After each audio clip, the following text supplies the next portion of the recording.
Welcome to another In Wheel Time podcast, a 30-minute mini version of the In Wheel Time car show that airs live every Saturday morning, 8 to 11 a.m. Central. Oops.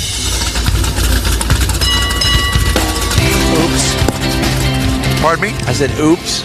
Viewed by millions around the globe, it's the In Wheel Time Car Talk Show. Just ahead, Hot Rod Tour co-founder Jeremy Taylor and the Crossroad Car Club in Victoria, Texas. We're going to talk to him. Now, of course, he is part of the Hot Rod Tour of Texas, but this is the car club in Victoria. Mm-hmm. We'll figure all that out. Jeff had this week's cruising calendar. Yep. I got some more stories making automotive news headlines today. Today's show sponsored by Mecum Auctions Houston. 2024 show ends today, so hurry on down to NRG Center. Howdy, along with Mike out of this world Mars. We always need this guy, more Jeff Zekin. Mm-hmm. I'm Don Armstrong, just for now anyway. I'll go by something else later on today. So it's great to have you with us. Last half hour of our show on our live broadcast, 10:31 on a Saturday morning. Let's go live down to Victoria, Texas. Jeremy Taylor is down there. And Jeremy, good morning to you again, sir. It's good to see you. Good morning. Long time. I know. Yeah, exactly. So we've already talked about the Hot Rod Tour, but just to reiterate, the tour is sold out. They're not accepting any more entries. Almost 350 cars. That's plenty. I got it. It's good. We're going to be on the tour with you guys, and that's coming up 2 weeks away, actually. A couple of weeks away. Yep. Very exciting. Very exciting. And thank you all for the custom mugs. And so who made the mugs? Sabra made the yeah. Okay, yeah. So at any rate, so now let's talk about the Crossroads Car Club. Yeah, and so go ahead. And so currently, I'm the president for the Crossroads Cruisers. We're out of Victoria, Texas. We started in 1999. It was created. The name came from Victoria is considered the Crossroads. We're between Houston, Corpus, San Antonio, Austin are all about an hour and a half, 2 hours from all of them. Yeah. That's where the name came from. And we're a charitable organization. We do some fundraisers and give back to local charities. Very nice. Where are you right now? Actually, we're at River Rod. We're in New Braunfels right now. Yeah. Did the car club go up there? There's a group of us, yes. There's a group of you. So some of you are from up there. Well, that's a good shot. Yeah, really. So there are some of you from the car club that are up there. Yeah, about 9 of us came up here. Okay. Now, is the same 9 going to be on the Hot Rod Tour with us? Probably, yeah. Yep. Yeah, I think all of us, yeah. Okay. It's just a coincidence that several members help us with the Hot Rod Tour, So I'm gathering that the entire community of Victoria down there, everybody is a member of something or another, all to do with cars. It's either the Hot Rod Tour of Texas or the Crossroads Cruisers. Or the orchestra. Yeah. All right. Because we're going to have the Victoria, is it the Symphony? Victoria Symphony, yeah. Victoria Symphony. We'd be jamming, man. 60-member. Jeff, is a drummer, so he can sit in on the symphony with the drums. Absolutely.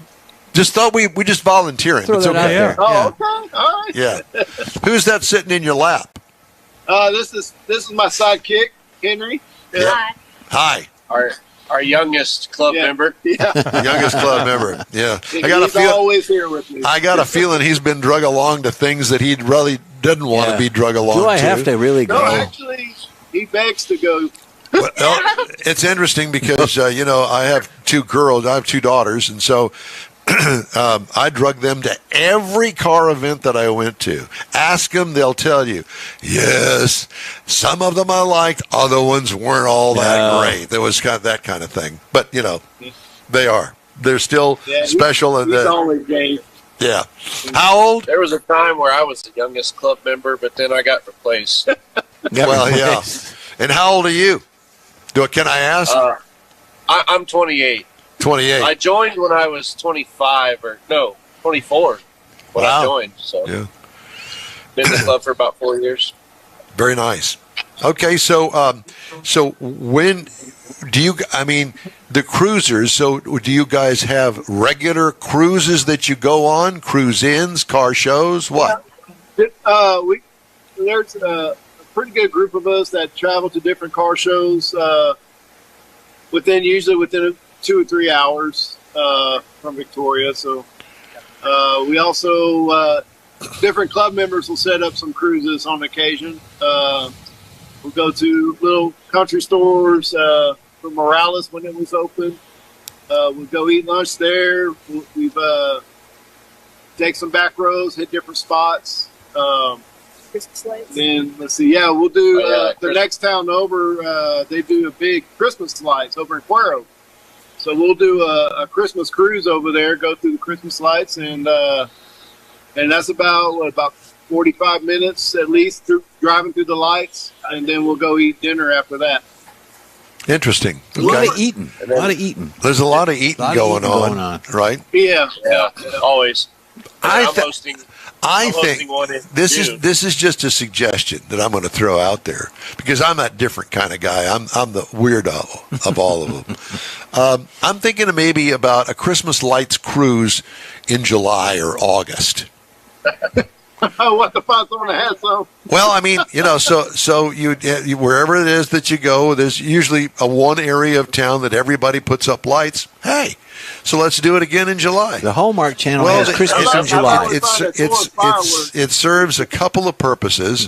You can have the fireworks Yeah. clearly, but you'd never have to take the Christmas lights down. Yeah. You'd have it twice a year and there just you turn go. them on and then the 4th of July and then turn them off, obviously, and wait Unplug them, yeah. and then when Thanksgiving rolls around, there you go. They're all set, Plug 'em ready back to go, in. and you can have another cruise. Go to see them again. There you go. Yeah. I'm sorry. My Tourette's, I guess, is acting up. I'm not exactly sure. The Hallmark's got a Christmas in July on the Hallmark Channel. We could be part of that.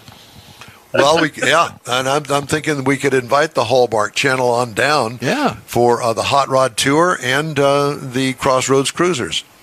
Good deal. I know. Look, this is an entertaining car show that we do here. So you have to understand that we try to entertain. And not only do we try to entertain our viewers and listeners, but we also But each try other. to entertain Each you guys other, on that yeah. end, too. Yeah. I noticed that there's one person amongst you that doesn't have a beard. Yeah. And Yeah, he's getting there. He's is he gonna work on got it. a little fuzz going? Yeah, that's good. All right, so I guess you guys need to have a cruise up this way. It's only an hour and a half. Well, from Victoria, it's only an hour and a half, for God's sakes. Yeah, we'll have to do that. Definitely have to do that. Uh-huh. Actually, I think someone's wanting to try to set something up, to tell you the truth. Well, Yeah. you need to make a trip whenever we're going to be out at the Hemi Hideout. That's what we're the one. talking about. Yeah. We have a member that wants to work on trying to do a cruise up there. Well, you're yeah. the connection. We've got the connections, and so I'll tell you what. Next time I find out that they're going to have another open house, they have quite frequently. I mean, how much leeway, how much lead time do you need? As soon as we find out, we'll announce it. Yeah. I mean, a month. Yeah. A month is good, at least. All right. Sometimes we do short notice. Yeah. What kind of cars do you guys cruise in? It's a everything. pretty wide variety. Everything from, we have cars from the 30s and 30s hot rod. All the way up to brand new Super brand new Snake. Yeah. Yeah. Oh, it's Super Snake, C8s. Yeah. C8s, yeah. We've got Pickups, you name it. We've got I think what is it, about 8 members with C8s now, Wow. at least. See, I was looking for something along the lines of like a 1970 Lincoln Continental, Yeah. something We got big. some Cougar Eliminator. original, like an 85 Monte Carlo SS. And, Yeah. They're now called we got a few Mustangs, and let's see, what else do we have? Several different pickups, a few Bel Airs. Yeah. Okay, so that's going to be the style. Who's got the vehicle with the bomb on the back of it? That'd be Bobby. Yeah, Bobby's got the bomber. Yeah, Bobby's got the bomb. yeah. During the tour, he drives the Edsel. Well, I was going to say, yeah. The F-bomb out. Well, who drives the bomb car? That'd be Bobby. Well, you can't drive both of them at the same No, time. he can't. That's why you only see one at a time. Well, I'm thinking that one of us could fill in. Well, I'm sure he'll let that happen. Yeah. He'll make it happen. Because we've bombed a lot. Yeah, exactly. All right, gents. Well, it's great to talk to you guys. It's the Crossroads Cruisers, Victoria, Texas, and what? Yeah. I was just going to say, he said that there's 8 C8 Corvettes. Yeah, Victoria members. must be a lot bigger than what I think it is. Well, the members are from all over, too. We've got about 80-something members Yeah, well, currently. actually, we're 96 members right now, 96. Wow. and we actually have a car show coming up on April 20th. Yep. That's Week after next. yeah. It's called the Father's Night Out, which isn't on Father's Day weekend, but It used to be. It used to It be, used to be. but the name is stuck. But it's a fundraiser that we do. That's the fundraiser where we get funds to donate to local charities. Is it a cruise in or a cruise? No, it's just It's a regular car show. Yeah, it's a regular car show. Yeah, we do judging and awards. Okay, it's a This judged. year we're going to do Gotcha. top 30, and then we'll have best paint, best interior, best engine. best of show, and then the kids' choice. So Gotcha. Oh, sounds like fun. So I guess that we can go online. You have presence on social register media. It's day of registration, so just come on down and register. You're good to go. Well, where can we get more information on that? The Crossroads Cruisers Facebook page. It's all I needed. Yep. And I assume that it's Crossroads Cruisers on Facebook. Yes, sir. Okay. Yes, sir. There you go. you'll see our club logo. That we're actually underneath our club canopy right now with our logo all over it. So yep. Well, I'll be looking for you later on this afternoon. Sure. All right. Jeremy Taylor and guests, thank you all very much. It's great to talk to you, Jeremy. We'll see you in 3 weeks. All right. Good to talk to you, too. Sounds We'll good. see you. All right. Bye, boys. Thank you. They're always got something going. Man, they got a lot of I stuff know. going on. You know, I'm thinking maybe we should originate the show from down there and all of us just travel down to Victoria every weekend.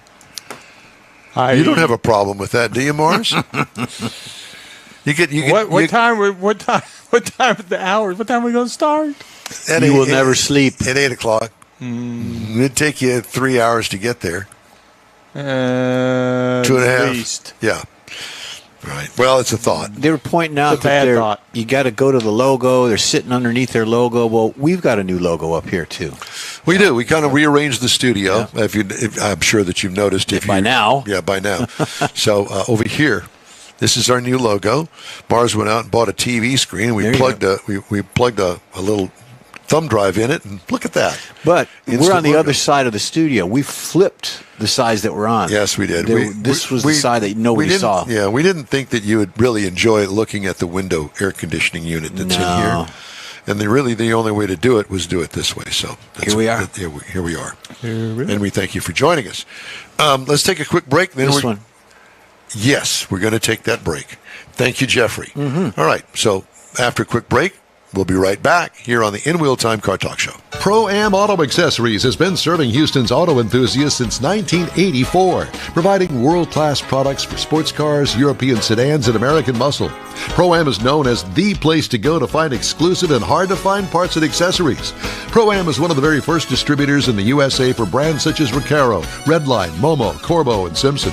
Located in the heart of Houston's premier retail and service corridor, the Galleria area, Pro-Am's walk-in storefront includes an 8,000 square foot warehouse, showroom, and installation bays. Pro-Am not only sells parts and accessories, but also offers installation and service. Pro-Am is now reaching a worldwide audience through Pro-Am.com, taking its local reputation to the rest of the world. At Pro-Am Auto, you'll be dealing with a small group of professionals who truly want to help you with your automotive needs. If you don't see what you're looking for on the website, call and Pro-Am will lend you a hand. Pro-Am Auto, 6125 Richmond at Green Ridge in Houston's Galleria area. Call them at 713-781-7755. Want to feel good about something special you did for someone special? In Wheel Time and the original Lupi Tortilla group of Tex-Mex restaurants have joined together to help a very worthy cause, God's Garage, a Christian-based 501c3 charity. We know there are lots of places and organizations out there where you can donate a car, truck, or SUV, but we're asking you, our car enthusiast family, to consider donating to God's Garage. Visit godsgarage.org and learn about its mission, the women that have been helped, how each one is screened, and about their Restore You program. A car donation is an easy way to make a difference in the lives of others. God's Garage needs good operating vehicles, but will take all types in working and non-working condition. Make your heart and soul feel good by donating your gently used vehicle and help support single mothers, widows, and wives of deployed military at godsgarage.org. Mecum Auctions, the world's largest collector car auction company, returns to Houston, Texas, April 4th through the 6th at NRG Center, featuring 1,000 muscle cars, Corvettes, trucks, customs, and more. Broadcast on Motor Trend TV and streaming live on Max.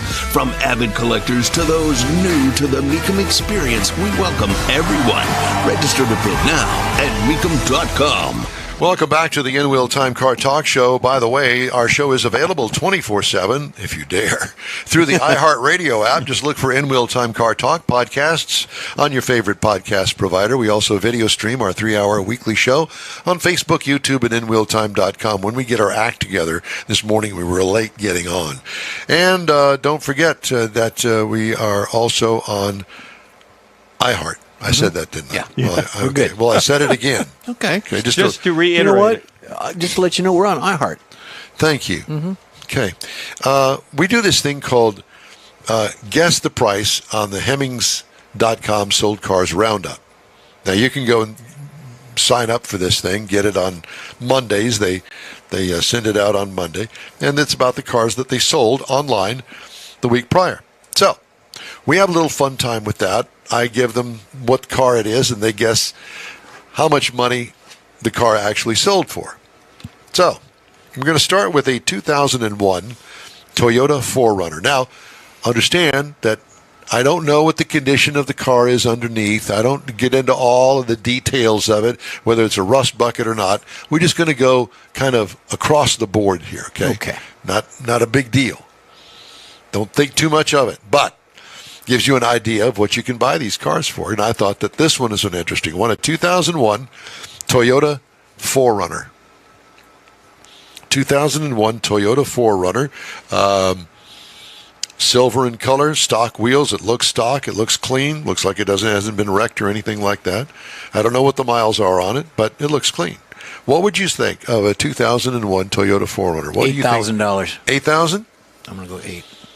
Mars? no, I'm going to say 12.5. 12.5. Well, Mr. Mars would win that one because the sold price is $11,445. Yeah. How about a Smokey and the Bandit car, a 78 Pontiac Trans Am with the big, black with the gold bird on the hood. The Screaming Chicken? Yeah, the Screaming Chicken.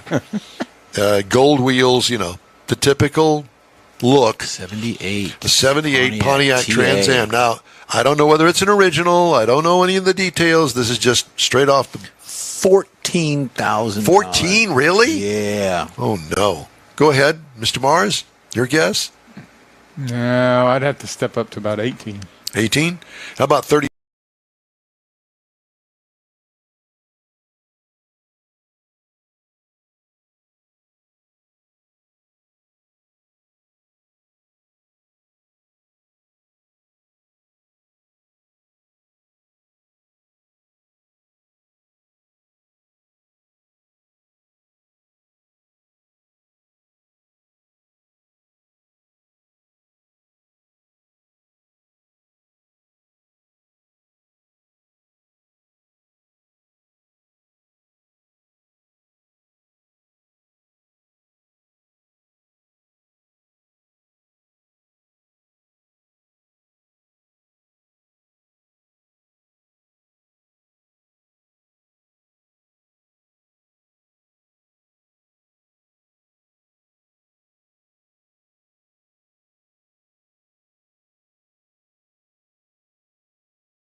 ready? Yeah, we're rolling.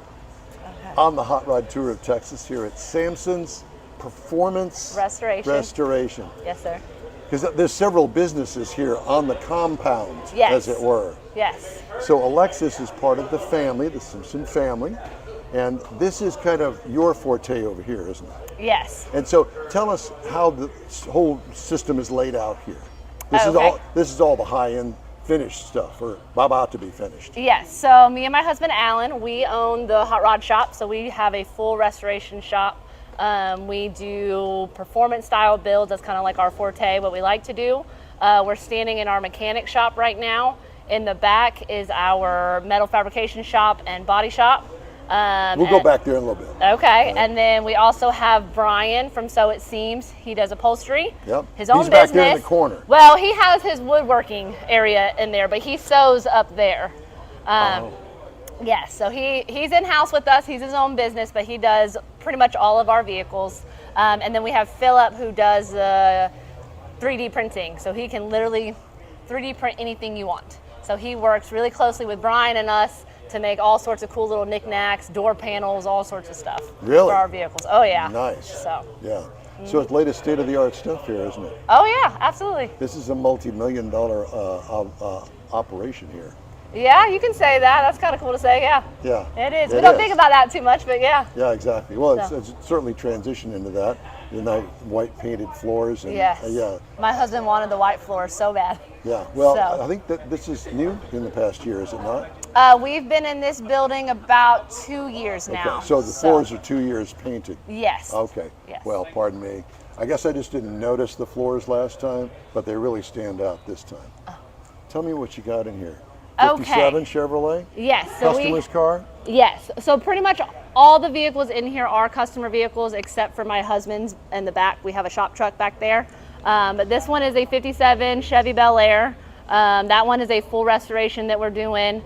That one is a Cutlass. That should be the next one to be finished. Right now, Brian is doing the upholstery on it. So he has it right now, and that's mainly what he's been working on. We got a 77 Scout. And then this one is new, this Camaro. I want to say it's a 67. We got a 396. 65 Mustang. Yep. And then we have another 57 Bel Air that we just put a new chassis on, doing a lot of mechanical upgrades to that. He's a really good customer of ours, repeated customer. He always comes in here for stuff. So that's the latest that we're I really doing on like his the wheels vehicle. on it, but we'll get into that Yeah. another time. So this car here, was it brought to you this way? Yes, so we have not painted this one or anything yet. He's a repeat customer. He just brought this one to us maybe a month ago. I think they pulled the motor out. And so it's in the mechanic shop because I believe it's going to do some mechanical stuff. I'm not sure if we're painting this one just Is yet. that the engine there? Probably. You don't know? That's all right. Probably. I told you to ask me too many technical questions. No, it's okay. That's not too technical. So there's the engine and a transmission that goes somewhere. We're going to assume it's that one since it's I sitting think next so. to it. I think my mechanic Paul set it up real nice like that so that, you know, makes That sense, looks right? very That it nice. goes Yeah, there. Yeah, so. yeah. Okay, so let's go to the back. Okay. All right. And we'll come back through and we'll go up to the pretty part of this. The real Oh pretty yeah, part. where my race car's at. Yes. That's the pretty part. Yeah. Yeah. Okay. Exactly. Okay, so this is This is our metal fabrication, Yep, metal and then our paint and body shop. So we call it our dirty shop. So Brian's got his woodworking area over there. Gotcha. And then we got our paint booths over here. So this one's a primer wait a booth. minute, this is a car shop. What do you do in wood here? So, well, because he does upholstery, right? So yep. if you look at the back of the Cutlass, he does woodworking first, and then he'll wrap his panels, sew, all that good stuff. So we make him do that over here in the dirty shop. Multi-talented. Yes. Oh, Yeah. Brian's very talented. Yeah. Yes. This here looks like it's a custom job. A lot of framework, maybe a complete frame on this. So yes, my husband, this is our shop truck, his shop truck, and he built the whole frame on this. I think he has a front clip on there, but he built the rest of the frame. Yep. And so I know he just we got new seats for it when we were at SEMA, and we got new pedals in there. He was working on the pedal adjustments. And then my brother Dylan was over here yesterday, and they were talking motor stuff, getting that motor ready to be built. So this is a work in progress when they have time to get to it. Yes, we're actually fortunate enough now that we have enough employees where they're billing on the customers' vehicles, and my husband finally has time to work on some of his personal stuff. So where's the TV show here? I don't know. Well, we're suggesting that maybe perhaps it's going to be the in-wheel time, and we'll be situated here in your shop. Whenever you want. Well, You're welcome whatever, anytime. You did that. Whatever we want Yeah. is what you want. Okay. All right. So let's look over here and see what we got over here. Okay. So this is an Impala. a 65, I believe, a 65 Impala. So he is also a repeat customer. So the funny thing is he had a Bel Air that he brought to us first, fully built, everything was good on it. There was one minor little imperfection in the paint. He went to a car show, met one of our customers, said, "Who painted your car? Because that's what I want." And we completely repainted his Bel Air that he just got. And then since then, we did like the engine bay, all sorts of stuff to that car. Then he had a Chevelle built, brought it to us. Pretty sure we repainted that one, did stuff, a whole bunch of stuff. So finally I said, "Steve, stop bringing me cars that are already built and let us build you one." So here we are. This is Steve. Did he go out and find the car? Yes, he did go out and find this car. And so I'm so excited to finally build Steve a car from scratch. Yeah. Got a big block in it too. Oh yeah, there's a lot of cool things going to happen to this one. I can see it already in my mind. I do like the what is that? A '60 Chevy wagon? It is an Impala wagon, and it is a golly. It's got the big fins on the back. It's somewhere in there. I want to say it's a 72. No. No? No. It's the 59. Oh, it is a 59. You're right. I'm so sorry. It is a 59 Impala wagon. Sorry. No, that's okay. Yes. I like it. So this one's really cool too. The customer that originally brought it to us, unfortunately couldn't finish the build. So we found someone that was willing to buy it, someone that wanted to buy it, someone we knew. And so he bought it, and we get to complete this one because we were really excited to build this one, and we were really sad that we maybe weren't going to get the chance to do so.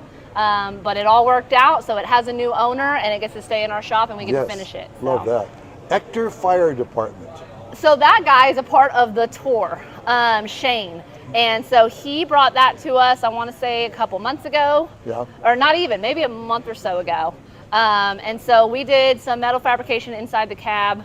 And I think that was mainly what we were doing on it right now. I think he's going to take it home. He might take it home today, and then eventually he'll bring it back for us to continue on it. I hope he's going to change the tires and the wheels on it before he takes it home. Yes, those are not something that we...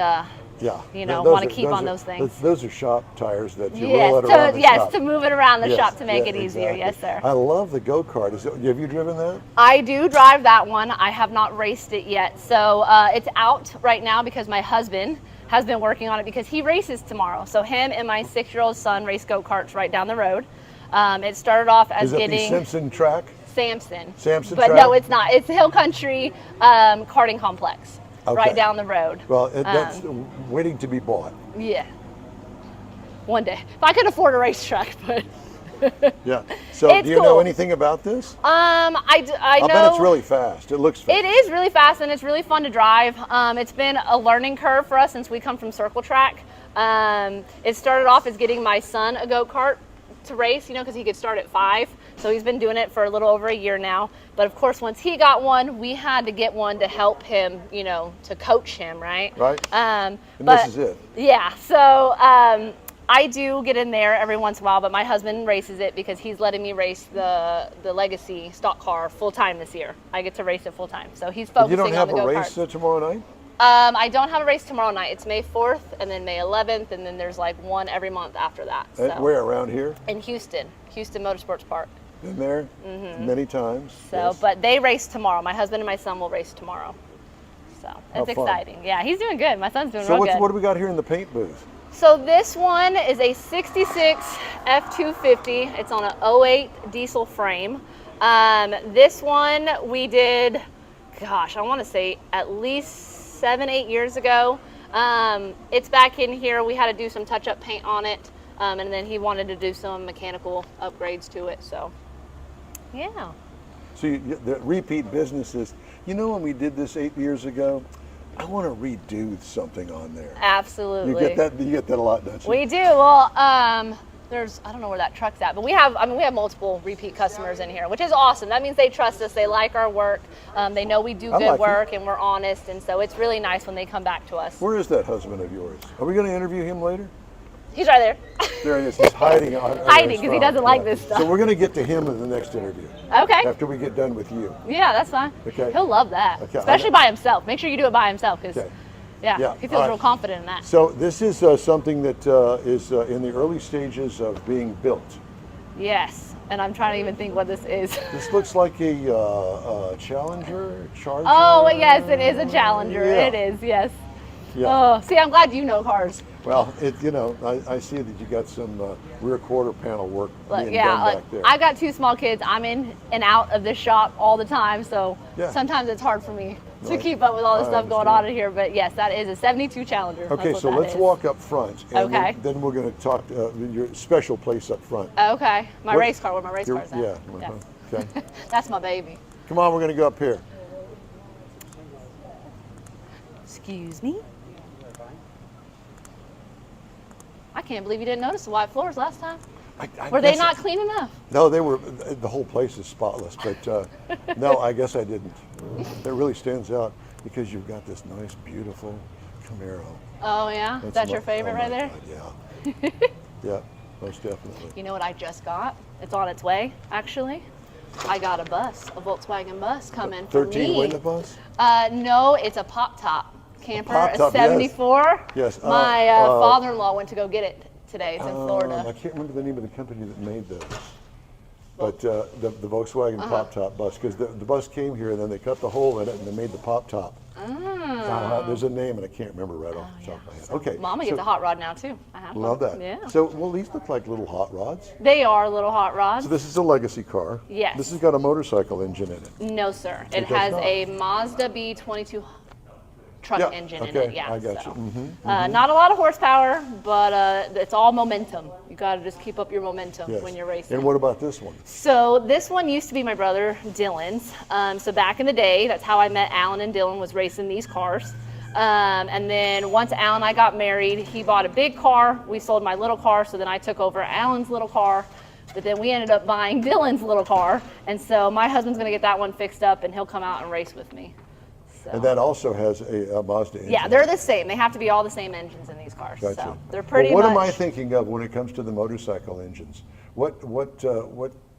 There's So these are the legacies. and there's one- Legends, maybe Legends. Legends, that's what it is. They yeah. have the They have the motorcycle motorcycle engines. engine. They fly like these things. Oh too. yeah. Well, I think they're probably a little faster than ours. Probably. But this is also much fun. Oh yeah. These are very sporty. So the track is usually about a 2-lane track. But with these, because they're smaller than a full-size car, I mean, you can go 3-4 wide. You can kind of bob and weave a little bit. So to me, they're a lot more fun, I think, driving. Any But- of these are fun to me. Yeah. So this is also the souvenir shop, parts department, and everything else? Yep, so we do have a little speed shop in here. So you can see we got, oils and all sorts of stuff. We got miscellaneous fittings. Yep. So stuff that my guys use on our builds, but then also for, people to be able to come in and buy. So in other words, when they need something, they come in here and I'll take that. Right, and then if it's not in here, then we can obviously order it for them. And then I got my little merch area over Yeah, there. your little merch. so. Okay. All right. So I'm going to leave you now because the other part of this belongs to. Dylan, so that's my brother-in-law. So that's Brother-in-law. Alan's twin brother. They're twins, actually. Oh Lord, there's two of them.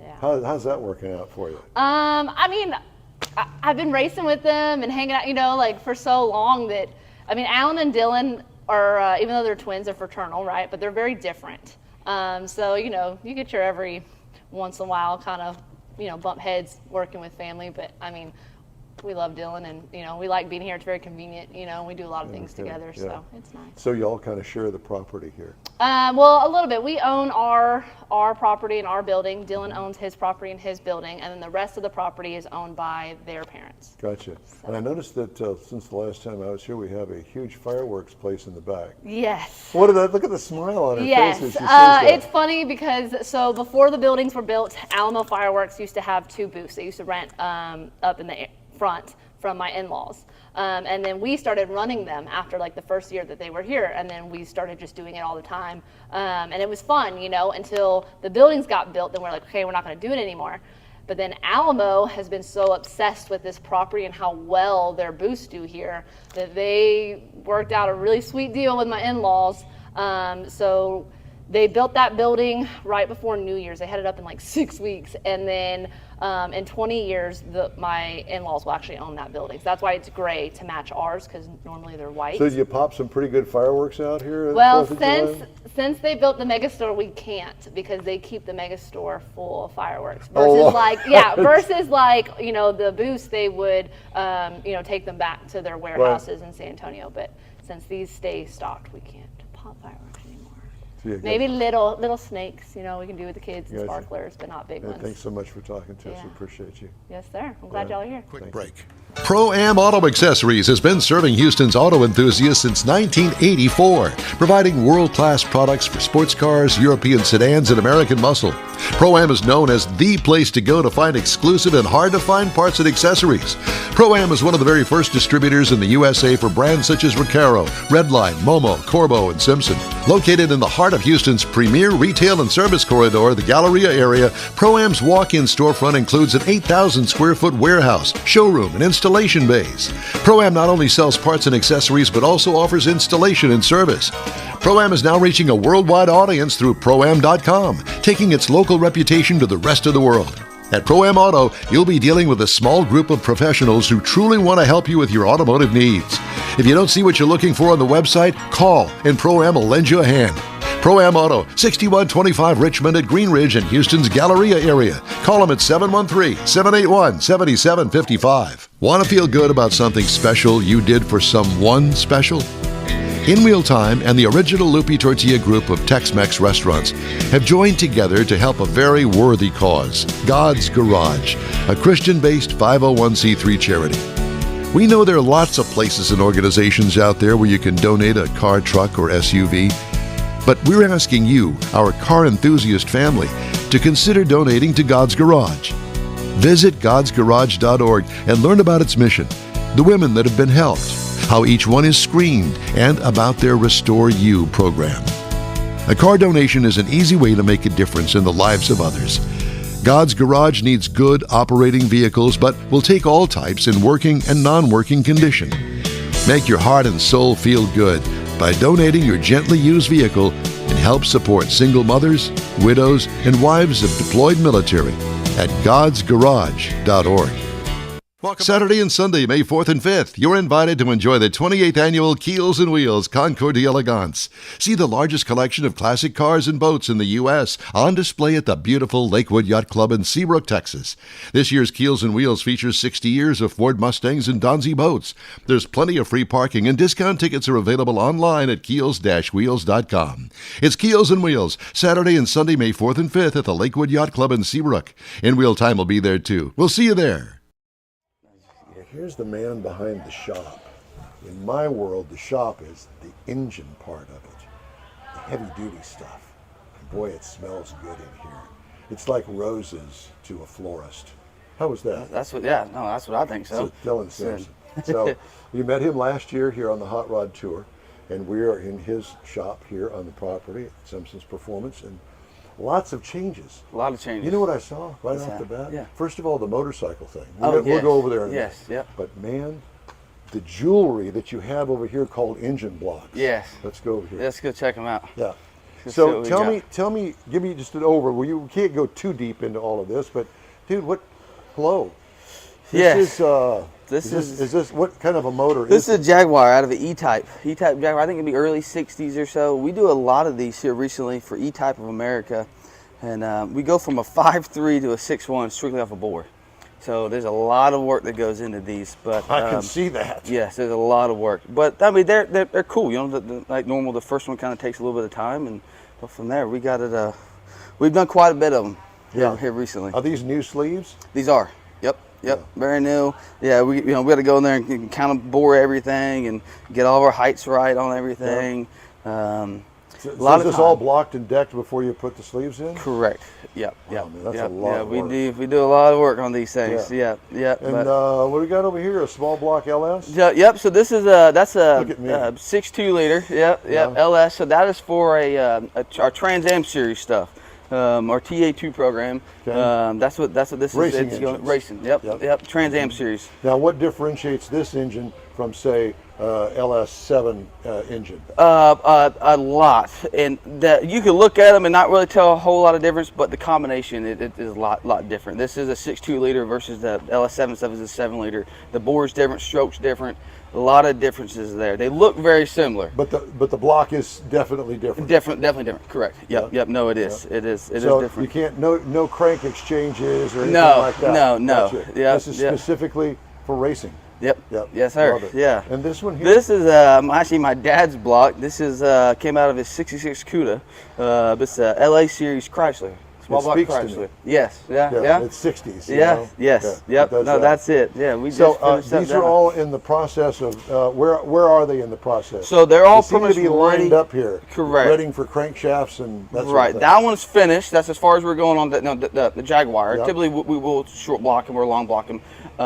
That one's going to the assembly room next. That one, he's got a race coming up for that one. And then probably this one whenever this is family members, so they got kind of work in, but they are ready. We may have to final clean them one more time, but other than that, for the most part, they're ready to go. Wow. Yeah. And let's see, what do we got here? This is a 426 Hemi. A 426 Hemi. 426 Hemi. And what does this device do? So this is a line hone. So this is where we correct all of our mains. So this is really where it starts. It will start here. We'll get our magic main. here. That's it. Yep. And we got several different sizes. Big thing, it's kind of like, well, I don't want to get into the medical aspect of it, but they shove it in there and they turn it around. Yep. And pretty much. It makes everything all lined up. All straight. Yep. Lined up. Right. We got to start there before I'm sorry. I got to bring it down to my level. That is. You're pretty much correct there. Right. Okay. Yeah. Man, you've got so much equipment here. My God, you've got millions of dollars in equipment. There's a lot here. Yeah, there is. There's a lot here, and I still got more. And the funny thing about it is, I had a brother-in-law that was in the machine shop business. And these old things here, he swears up and down by them because they're made differently than the new stuff. Correct. And that looks like an antique there. Yes. No, but it's still faithful. It works. It's faithful. Sweet. It works great. Yep. More engine blocks. Yeah, that's some Ford stuff. That's new LT stuff. That one. You do some turning stuff here, obviously. Oh yeah. That's what do you turn over here? A little bit of everything. We'll make our own fixtures for stuff, and spacers or kind of whatever. Whatever's needed. Well, we use those daily. How many mechanics do you have? We got 4 people who work here. Four? Yep, 4. Including yourself? Yeah, including me. Yep. Man, this is a big shop for 4 people. Yeah, right. Yeah. Y'all stay busy here, don't you? We do. Is this a Monday through Friday operation? It is. Yes, it is. Yep. Well, I love the cleanliness of it. It speaks volumes about, if I want something done, I want it done right and not some dirty old shop. And this is, you've done a great job. Thank you. Thank you. Yeah, well, I appreciate it's beautiful. It really is. Yeah. Okay, so now that there's an engine that's partially built or that one just came in. That one's going to be torn down and go through. That's kind of a street motor. We don't do a whole lot of these, but what do you do the majority of? We do a lot of course, a lot of endurance road race stuff. That's mostly what we do. We were doing a lot of Fords. Endurance road race. Endurance road race stuff. I guess so by word of mouth. Trans Am, and just being there, just being there, at COTA or wherever, Right. That's mostly what we do. Endurance road race stuff. Gotcha. We still do some like this is land speed stuff. This one just came from Bolivia, over there on the salt flats over there. So there's a vintage little Ford that we just finished up. That one's ready to go. It's brand new motor. Brand new. It is. It's fresh off the dyno. Yeah. That one we just finished dyno on that one earlier. Is that an engine dyno? Engine or dyno. chassis dyno? Engine dyno. Yep. Engine dyno. Do you do any chassis dyno stuff? I don't mess with the cars. I don't work on the cars. I want to pull the motor, bring it to me. Yeah. Gotcha. That's it. Yeah. We don't do anything with the car base. Do you do like regular motors for like hopped up Corvettes we will. and stuff? Yeah, we'll do anything if they want to do it right. That's the biggest thing. We have our way of doing things, and we don't really venture out from that. Well, I've got an LS1, a 2001 Corvette. It's got 33,000 miles on it. And I've been talking about, hopping it up maybe a little bit. Yep. And I looked and read a little bit about putting a blower on it valve spring issues. Oh, and yeah. Then you put more boost to it. Then you got cylinder wall issues. Right. Am I on the? Are we breathing You're the on same- it, right? Yeah, you're so on it. I don't know about putting any boost on this thing, 'cause Right, I don't want right. to spend too much money on it. Right. And there's a guy in Houston that's got a dyno chassis too. Yeah, yeah. And I'm thinking about working with him a little Yeah, bit. no, on it. nice, What yeah. would you recommend with something like that? As far as like Tuning it up. I mean, getting it so we can get maybe a another lot of 20 that horsepower. So out stuff. of it. I mean, a simple cam swap will go a long ways. They do a lot of them next door, but and then just getting it tuned correctly. Right. They'll see 20, 30, 40 horsepower like nothing. Yeah. So without a boost. Without boost, right? You know, and a little bit of boost, it'll be fine on, you know. Yeah. You do start getting into problems when you really start getting up there. You know, 10, 12, 14 pounds, stuff Yeah. like that. You know, that's Do you really do you build a lot of motors with boost or no? some of them, yeah, we do a lot of LS stuff with boost. Yeah, we do. And what's the most popular boost? Like how much pounds? How many No, pounds? no. Or, I mean, or like a turbo or like a supercharger? Yeah. Mostly a blower set, like a supercharger set, Yeah. like a Whipple or something why? like that. It's because it's easy. You just bolt it on. Yeah. It just bolts on. Yeah. Turbo stuff does a lot more to it. Yeah, you no, know. it's all about the exhaust. It's correct. Yeah. Correct. Yeah. Yeah. But so mostly a Whipple setup, something like So that. if I bring you a motor here, any kind of motor, Right. how long are you working behind here? In other words, when would I be able to see my job done? Here it all kind of varies, you know. I mean, really, you know, we can get parts. Every motor in here pretty much has a deadline, you know. And my racers have been with me for the last 10 years. They're about top priority. Yeah, absolutely. But you know, How much really, would an engine for them take you run it through the shop? Oh, we can turn one now around in a week. Really, if it's one of my motors, if I know what motor it is, I know what combination's in it, I can turn it around in a week. Like for my TA2 stuff, I know exactly what combination it is. I know exactly what motor it is. I have all the spec before the motor even gets here. So if I want one of those motors and Yep. I say, you build it, this is what I'm going to use it for, you build it, you know it, Right. I'm in on the top shelf. Right. Gotcha. Yep. Oh yeah. No, if you want it, yeah. Right. No, we can definitely make it happen. Yeah, I mean, do you have a catalog of stuff that you have? No. It's coming. But we just been so busy that I've kind of started it and stuff like that, and, you know, kind of my combinations and, you know, kind of my parts, but not there yet. Yeah. But it's coming. It is coming. We just came up with our new line of cylinder heads, SMBR cylinder heads for the LS3 based stuff. We're gonna start there and kind of venture out from that, but that's still early on in its its program. So Man, I'm very telling early. you, it gives me chill bumps to be in here. I Right, love this place. right. Yeah. Yeah, I'm an oh, engine yeah. guy from way back. Yes, yeah, no, I think it's better than all these other shops. Of course, that's between you and I, but Yeah, exactly. Of course. Yeah, Well, that's good. no. Well, nice. It's nice to talk to you, and it's an honor to meet you. Yeah. And you have a great family here, and Yes, it's a great yeah. operation. Oh, it's great. Yeah. Yeah, no, we love it. Yep. Thank you so much. Yeah, no, Appreciate thank you. Yes, sir. Come up here. This is the place to go. He's the guy, Dylan Sampson. There you go. The original group of Lupi Tortilla restaurants will have you telling your family and friends just what the original recipes mean when it comes to the best fajitas in Southeast Texas. Founder Stan Holt invites you to visit the original Lupi Tortilla near I-10 and Highway 6. Here's the original house that inspired the design of all the rest and the original charm that helped make Lupi Tortilla the go-to destination for Houston Tex-Mex. Speaking of original, nothing can compete with the original lime pepper marinade that everyone will agree makes Lupi Tortilla award-winning beef fajitas the best anywhere. Lupi Tortilla Katy is another location that gives you the same quality and service Houstonians have come to expect at Lupi's. It's located just off I-10 and the Grand Parkway at Kingsland Boulevard in Katy. Find yourself in Aggie Land? Head to the Lupi Tortilla in College Station, located just around the corner from Kyle Field. It's a great place to enjoy those famous frozen margaritas before or after the game. Headed east to Louisiana, stop in at the Lupi Tortilla in Beaumont. It too's on I-10. You can't miss it. The original group of Lupi Tortilla restaurants invites you in for the best Tex-Mex anywhere. Gulf Coast Auto Shield is having another car social Saturday morning, May 18th from 8 to 11. It's a car cruise-in like no other. Expect Ferraris, Lamborghinis, Corvettes, and the featured brand Porsche. Get social at this special cruise-in event. You'll also see Gulf Coast Auto Shield's private workshop and learn about their many products and services. Questions are welcomed. Gulf Coast Auto Shield is easy to get to at 11275 South Sam Houston Tollway near West Airport Boulevard, just south of the Southwest Freeway. The Car Social featuring Porsche takes place Saturday morning, May 18th from 8 to 11. Tell your friends, and no matter what car you have, bring it and enjoy this rare opportunity to see some of Houston's finest rides. In Wheel Time will bring its car talk show there too, so join us for another Car Social at Gulf Coast Auto Shield, Saturday morning, May 18th, 8 to 11 at 11275 I-75 South Sam Houston Tollway, just south of the Southwest Freeway. Visit GCAutoshield.com to see the show flyer for more details.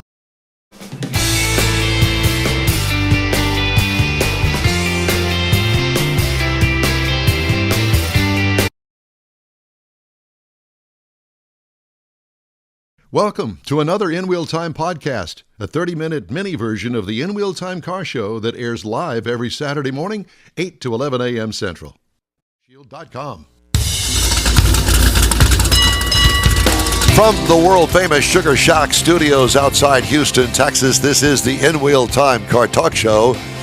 It's a bonus look-see, a walk-around of the all-new Ineos. Hope I'm pronouncing that right, with Andy and Mercedes Lilienthal. Yeah. Plus, we'll get you caught up on the stories making automotive news headlines this week. Howdy, along with Mike Out of This World Mars. We always need more Jeff Zekin. I'm Don Armstrong. Glad that you could join us. All right, let's get up to the north. I assume the Northwest. That's where they usually live, but I don't know where this Ineos dealership is. Andy and Mercedes Lilienthal, good morning. How are you guys? Look at you. Look at that. Good morning. We're in a different place right now. Where are you? We are at Ron Tonkin Gran Turismo in Wilsonville, Oregon, which is the Ineos dealership for the area. Wow. Well, that's a fancy dealership there. I like it. All right. So did I pronounce it right? Ineos? Yes. Ineos Grenadier is the name of the vehicle. Ineos Automotive is the name of the manufacturer. Okay. Well, I'm a little bit paranoid because, I really messed up your vehicle when we first met. And I gave it a name that really wasn't appropriate for children under, 20. So I wanted to make sure that I got it right. That's what I thought that it was. So we want to do the walk around. We want to see what it is. This is a brand new manufacturer. Where are they headquartered? So they're headquartered in the UK. The vehicle itself is manufactured in Hambach, France, which is right on the border of Germany and France. Okay. And is this their very first vehicle? It is, yes. Okay. And what about the MSRP of this? Is it an SUV? I can't tell. Yeah, it is an SUV. It's a body-on-frame, solid front-rear axle. This model, the Trial Master, is triple locked front, center, and rear differential lockers. It's very, very capable off-road. It is a four-door SUV with a barn door style rear door configuration. So is it kind of competing against the Land Rover? The whole impetus behind this vehicle was the owner, Sir Jim Radcliffe, wanted basically to make a new Defender, so he decided to. And this is his interpretation of that vehicle. Interesting. And the Trial is the most ruggedized version of it, and the MSRP here in the U.S. starts, I believe, depending on how you configure it, around $79,000 USD. I got you. So it really does compete head-to-head with Land Rover's counterpart to that. Yes. Yeah, interesting. Now, is this an electric vehicle? No, not yet. So this vehicle is powered by a 3-liter inline-6 BMW power plant. It's a turbocharged twin-scroll turbo. It's an engine that is proven by BMW. It's actually the same engine that's in the Toyota Supra. So it's retuned. But it is a proven power plant. It's not some brand newfangled technology. No need to reinvent the wheel. Interesting. Okay, well, that's not unusual for especially a startup manufacturer to go to an engine supplier of some sort, and I would imagine that inline 6-cylinder puts out some pretty good torque and power. Yeah, it does. The Ineos weighs just a tick under 6,000 pounds, but it does move out pretty well. I've driven it just a couple of hours, and I never felt like, come on, go. It had plenty of grunt, especially down low, which is where we're wanted in that SUV. Yeah. Now, I would assume that it's geared right as well. Is it an automatic transmission or is it a manual or both? It is. It's an automatic. It's a ZF transmission. It does have a legitimate 2-speed transfer case.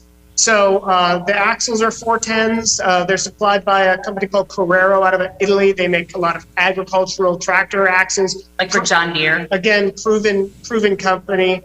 But it's got 4 high, 4 low, and then it's got those diff lockers as well. So it's definitely going to tackle anything we need to take it on for Yeah. sure. Now, the lockers on the axle, do you have to get out of the vehicle to engage them, or can you do it from inside? You can do it from inside. So basically, there's an off-road mode.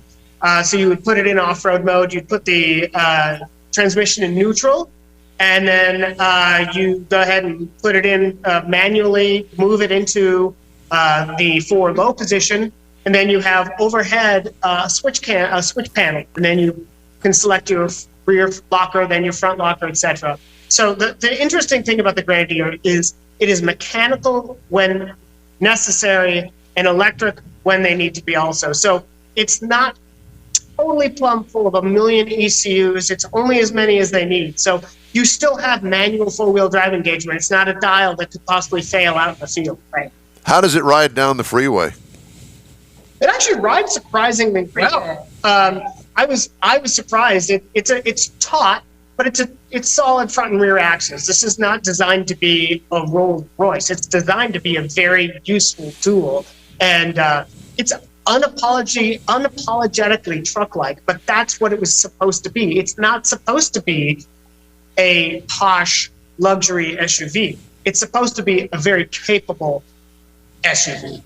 Does it have short front and rear overhangs? It does. It has very short front and rear overhangs. Like, I don't know, about maybe, yeah, it's not. Yeah. It has very short front and rear overhangs. It's got very ample ground clearance, skid plates. I'll show you during the walk around. Yeah. Okay. Well, let's do the walk around. I'm ready. I'm anxious to see it.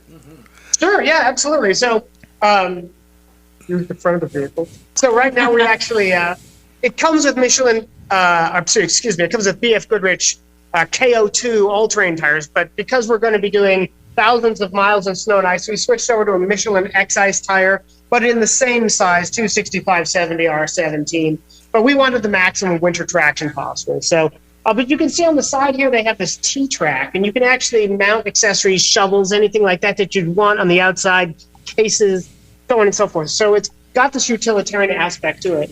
When you open the doors, it's not Corinthian leather here. It is more functional, and it's comfortable though, by far, more comfortable than I expected it to be. So your center gauge, your gauges are in the center on the LCD screen there, and then you can see perhaps it's a little dark there, but you can see it's you've got your automatic shifter out of a BMW, and then your transfer case as well. You can see also the switch gear is very sort of utilitarian. It's very purpose built, and it's up there where you can reach it easy. It looks to me, Yeah. you guys, that the dash is a little bit lower than it would be in a normal vehicle. Is it just a vision that I'm seeing, or is it really that way?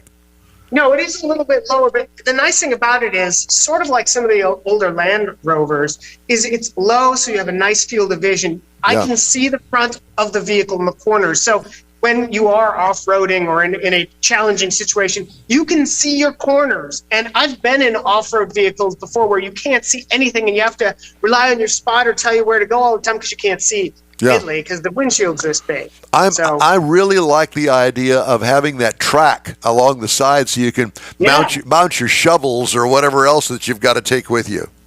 Yeah, it's standard T-track. So we'll open the back door here real quick. And we have the seat covers on here. These are a nice, real sturdy seat cover. But we've got a 120-volt outlet in the back, and then USB as well. So we'll have plenty of places to plug in. I know it's a little dark. But and there's a couple of things up on the ceiling here. You've got your grab handle, but you also have some sort of proprietary mounts. But the rear is really interesting. So it comes with this. We have this ladder so we can get up on the roof. We're carrying 10 gallons of fuel up there. So we don't run out of fuel, or I'm less worried about us, but other people sometimes will run out of fuel, and we're going to carry 10 gallons of fuel with us up there. So you can see this is like an 80-20, 70-30. I'm not exactly sure the ratio, but you can see how this opens like barn door. We've got some of our recovery gear from Factory 55 in here. And you may be wondering why there's coolant in here. Well, the fact of the matter is when we're going up to an area that can sometimes see 60 below zero, we decided to swap the coolant mix out for a little bit folder mix. So from the factory, it's about 36 below 0 Fahrenheit. With the mixer we're putting in, we're going to be good below 60 degrees Fahrenheit, and that's an ambient temperature, not a wind chill. But you can see here too, by the way. So we've got more T-Track back here, and this is going to be absolutely great for us. So you can just push these little, or you pull them. I'm not even sure. You push them down. You can move them around. Well, you can. We haven't used them yet. Yeah, you could lock things in. Yeah. Yeah. So we're going to have these. We've got and up above too, right here. And there are tie down points here as well. And they're load rated too. They're not just the real lightweight ones. Yeah, they're heavy duty ones. Yeah, what she said. So Andy, are you going to utilize those the exterior tracks for any of your gear? Will you utilize those? We probably won't. So being the temperatures and whatnot that it's going to be, that stuff's going to get completely covered in snow and ice and salt and all that stuff. So we'll have plenty of room here. So plus which we have this roof rack. So this is a Rhino rack that came from the company. It's from Ineos, I should say. They partner with Rhino Rack. So this is a full length roof rack. We've got our Max Tracks up there. We'll have our 10 gallons of fuel, and that's also a Rhino Rack double jerry can holder. So we'll be utilizing the rack and then the interior tie down point. So does Ineos did they actually have an accessory package that you can buy, or accessories that will fit this thing? Absolutely. So that Rhino rack is one of the accessories. You've got, for instance, we have rock sliders on this one. The rock sliders are another factory accessory. If you don't want rock sliders, they offer running boards or steps. So those are more accessories. They have a whole host of other accessories, and then of course you can order these as you choose. Like this one has the snorkel on the front. We've got the roof rack, which was an accessory. We added the Max Tracks and the Rhino Rack fuel cans, the Rhino Rack fuel can holder.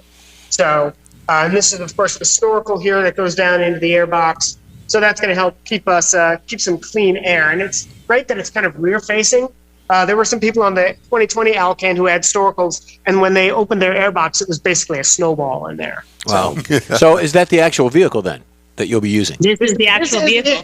We're one step away from being ready. The only thing we need to do is put our decals on it. So, but we're gonna switch. We're gonna switch around here. I'll let Mercedes do some talking. We'll let Michael send you some in-wheel time decals. Oh, great! Great. Yeah, we know where they'll probably go onto the luggage. Yeah, so we do. You've talked a couple of times.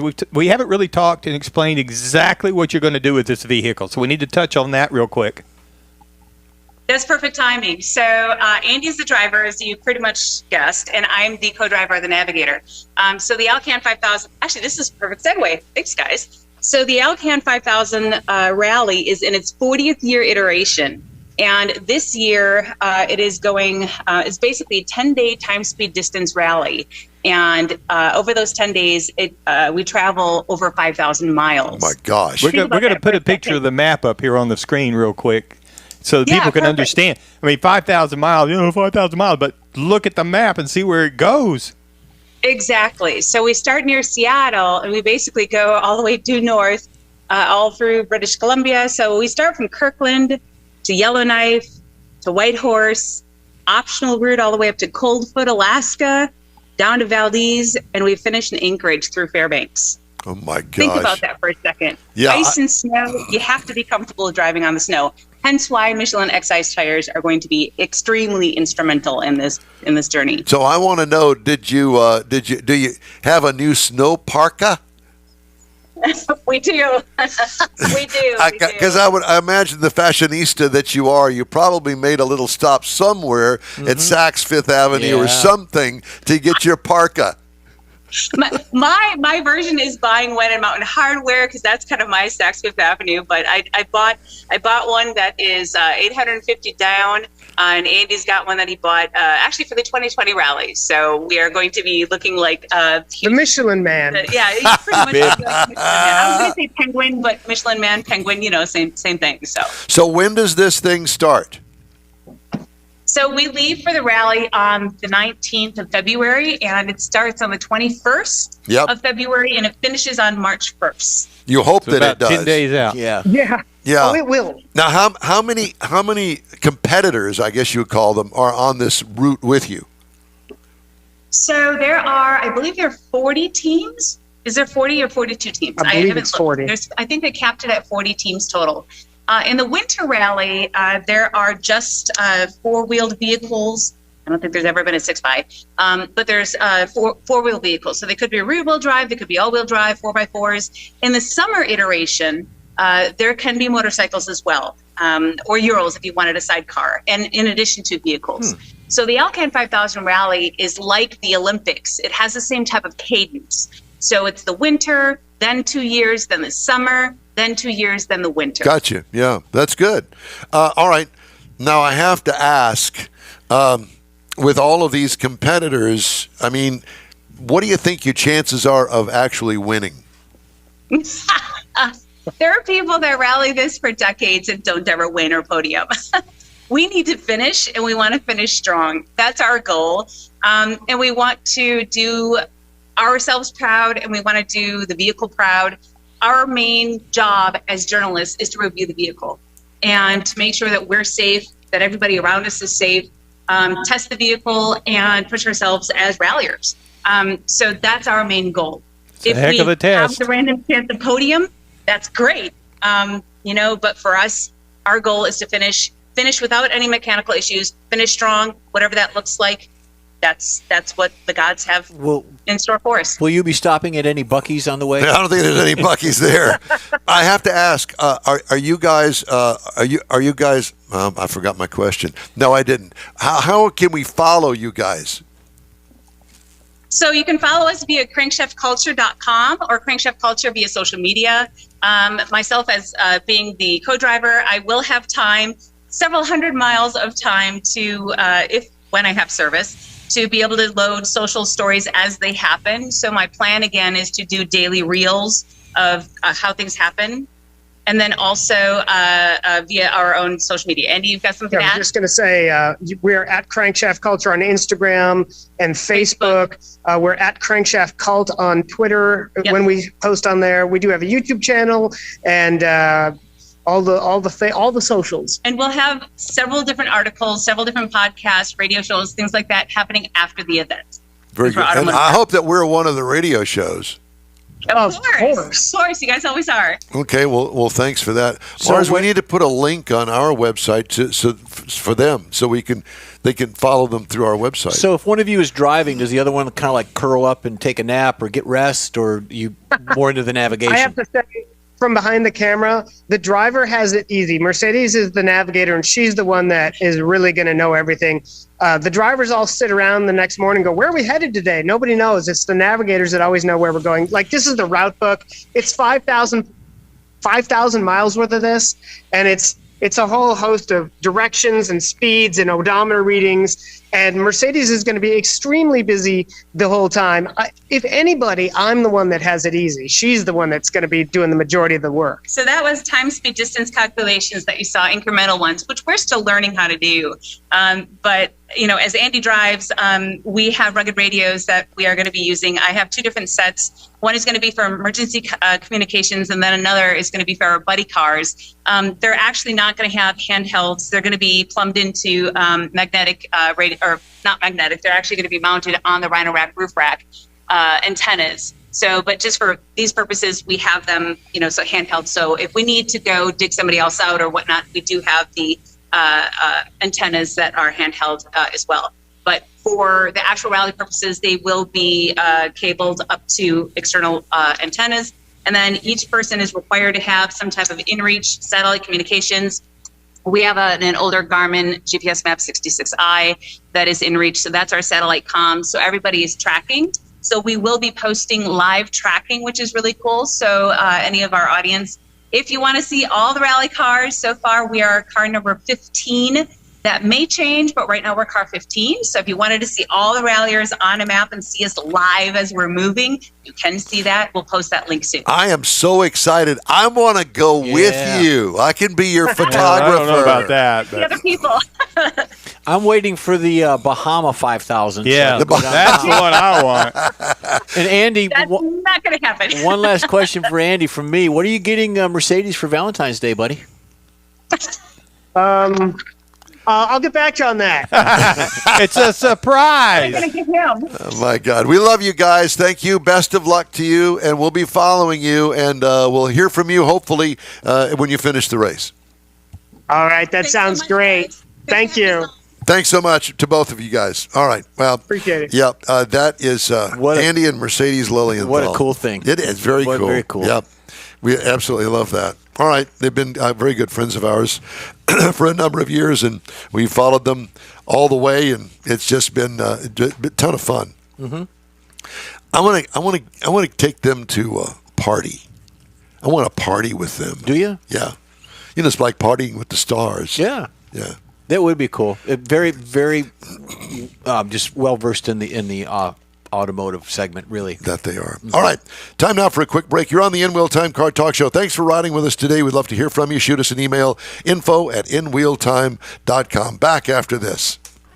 Pro-Am Auto Accessories has been serving Houston's auto enthusiasts since 1984, providing world-class products for sports cars, European sedans, and American muscle. Pro-Am is known as the place to go to find exclusive and hard-to-find parts and accessories. Pro-Am is one of the very first distributors in the USA for brands such as Recaro, Redline, Momo, Corbo, and Simpson. Located in the heart of Houston's premier retail and service corridor, the Galleria area, Pro-Am's walk-in storefront includes an 8,000-square-foot warehouse, showroom, and installation bays. Pro-Am not only sells parts and accessories, but also offers installation and service.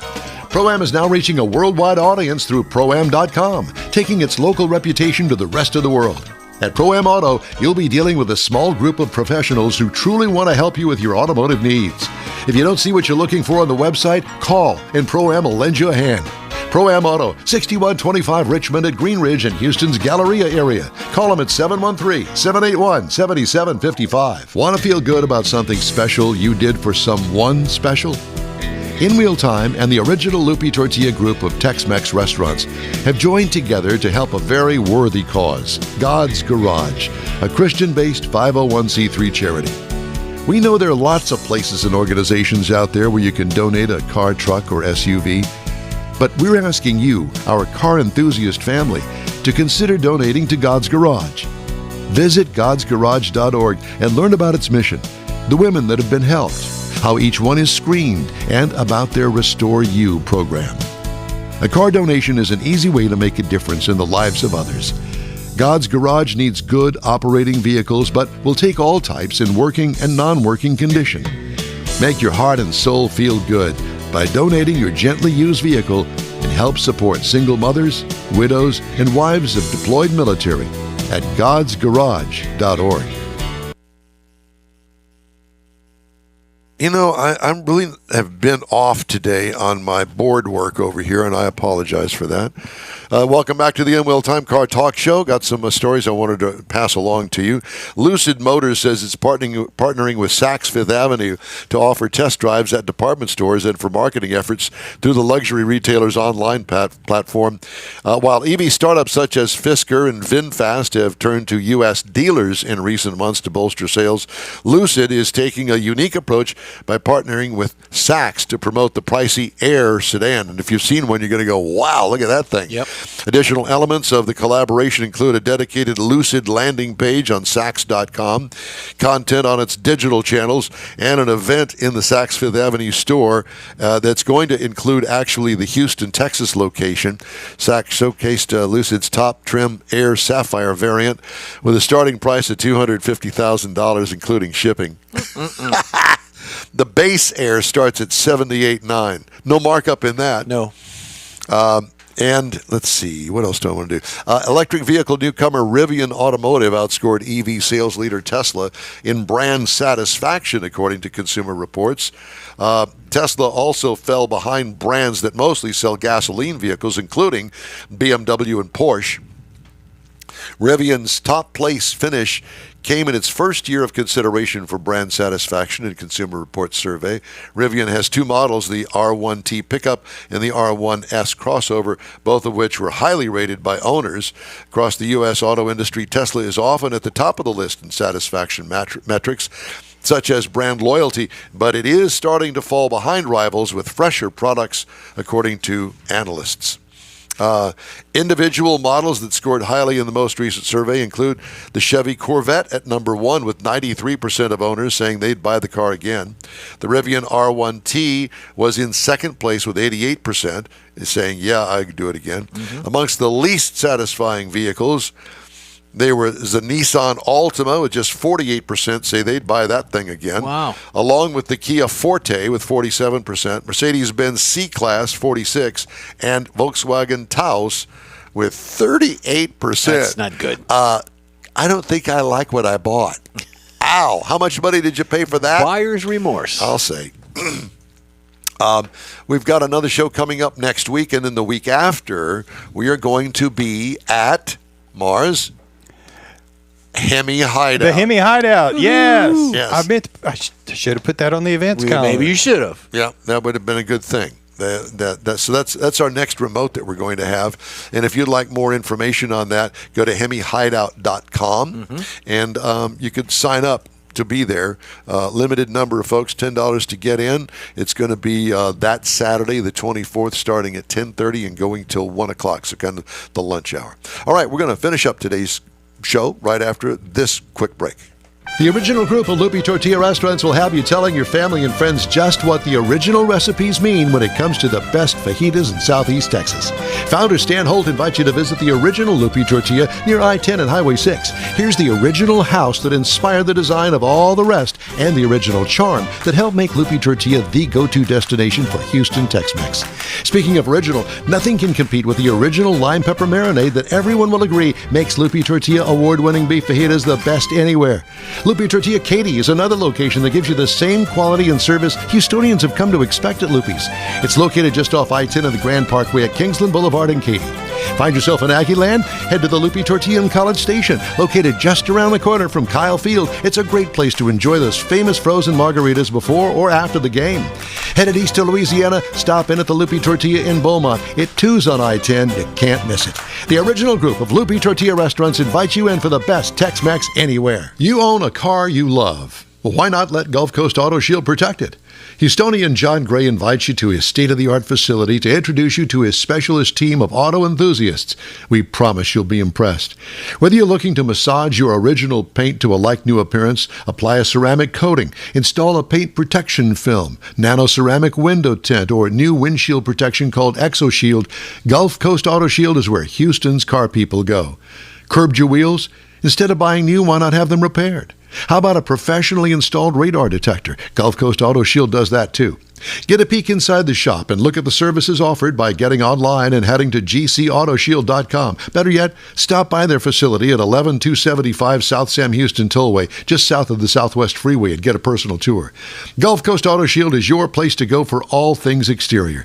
Call them today, 832-930-5655 or gcautoshield.com. Well, that's it for this week's In-Wheel Time Car Talk Show. Here's your invitation to follow us on Facebook. Give us a like, tell your friends about us, share our stuff. We'll keep you posted on all things automotive all week long, including award-winning interviews, new car reviews, upcoming events, cruise-ins, racing, and car, truck, and SUV goodies. Yep. When you need to hear some good car talk during the week, you can find the In-Wheel Time Car Talk Show 24/7 via the iHeartRadio app. We live stream this show on Facebook, YouTube, and InWheelTime.com every Saturday, 8 to 11 a.m. Central. Daily 30-minute podcasts are available from your favorite streaming provider. We post a new episode every day. Every day. The In-Wheel Time marketing, advertising advisor, and video technical director is we always need more Jeff Zekin. Yep. From booking agent, do-it-all, and IT connoisseur, Mike Mars, and Chief Engineer David Ainsley. I'm Don Armstrong. We hope you join us for another live, award-winning production of the In-Wheel Time Car Talk Show next Saturday, February 17th, on all of our In-Wheel Time Car Talk outlets. Have a great weekend, and keep your wheels on the pavement.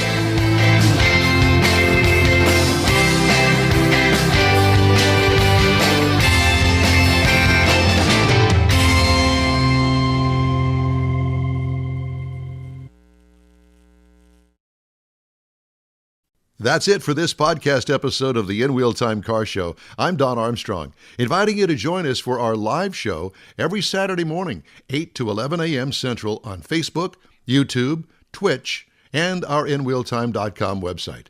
Podcasts are available on Apple Podcasts, Spotify, Stitcher, iHeart Podcast, Podcast Addict, TuneIn, Pandora, and Amazon Music. Keep listening, and we'll see you soon. Welcome to another In Wheel Time podcast.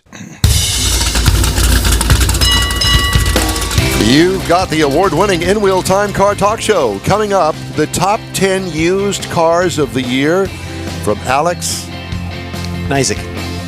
You already forgot. He did. Well, I didn't change the pronouncer on my little sheet here. My Good cheat thing sheet. Alex is here to clear it I all know. up. Well, and thanks for pointing it all out. We're trying. He's from Consumer Reports, and it's all good. I'll give you my thoughts on driving the 2024 Chevy Equinox EV. And Jeff has the Motor Minute. That and more on the In Wheel Time Car Talk Show. Howdy, along with Mike out of this world, Mars. We always need more Jeff Zekin. I'm Don Armstrong. Glad you could join us today. Our chief engineer, David Ainsley, of course, as usual, is sleeping in. That's what I heard. That's the rumor.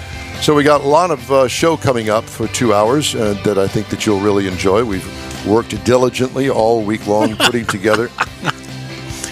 Oh, I was laughing with you. Oh, I see. Well, I wasn't laughing, but apparently you know something that I don't. Well, we're already off to a great start because I've did a little stumble with Mr. Nizik's last You name. tripped and fell. I tripped and fell. That's exactly. Alex Nizik, it's great to see you. Thank you for joining us today, my friend. Sure, thank you. Yeah, it's good to be back on the show. And you're up there in Connecticut. I am. The home of Consumer Reports. Yes, the home of car testing, at least for Consumer Reports. Absolutely, and we love that. And what a great job you have. How long have you had this job? Oh, let's see. A little over 4 years now. Lucky you. Oh, time to retire. Does your wife ever say to you, Alex, honey, you're going to have to come in now? Street lights are on. We'll be driving one of the test cars, and she's like, "Stop talking about the car. Let's have a conversation." Let's have a conversation about dinner tonight, going to the in-laws' house, or something like that. Yeah. Stop working. Yeah. Well, thanks for joining us. And so let's just get right to it and talk about the top 10 best used cars. So my question right out of the box to you is, what is the profile, the data that you have in place to come up with this top 10? Yeah, it's a great question.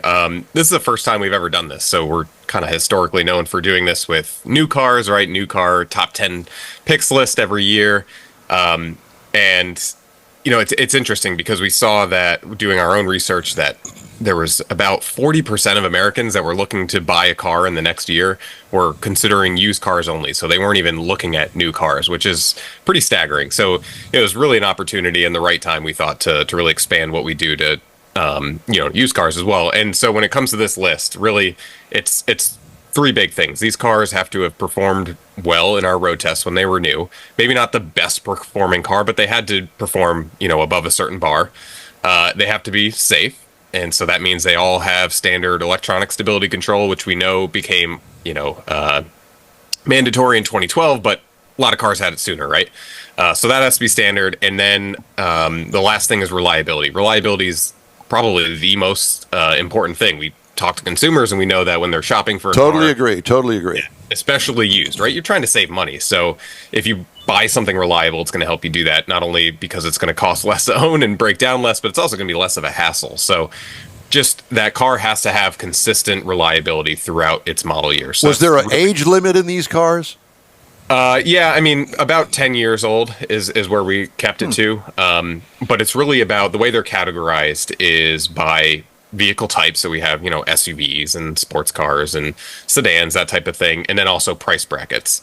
So when we look at the average price of a used car, it's still $30,000 is what people are paying on average, which is still a lot of money. Wow. Yeah, pretty crazy. I mean, that's on average, right? You're considering a lot of cars with that number, but we wanted to show that you can get a safe, reliable used car even lower. So our first, category, and the one that kind of surprised me the most, honestly, is our under $10,000 category. And we have the 2017 Chevrolet Cruze in there. Not necessarily a top pick when it was new, but now that car's depreciated pretty nicely. It's still reliable over time, according to our data that we get back from our members. And, it's a pretty new car, right? 2017, relatively speaking. That's a lot of car for under $10,000. So that's kind of the methodology of the list. You're not going to find one on the drag strip, but I get where you're coming from. Right. And the question I have is how many of those that you've categorized that they make anymore? And, are parts still available? I'm sure there are, but do they make them at all?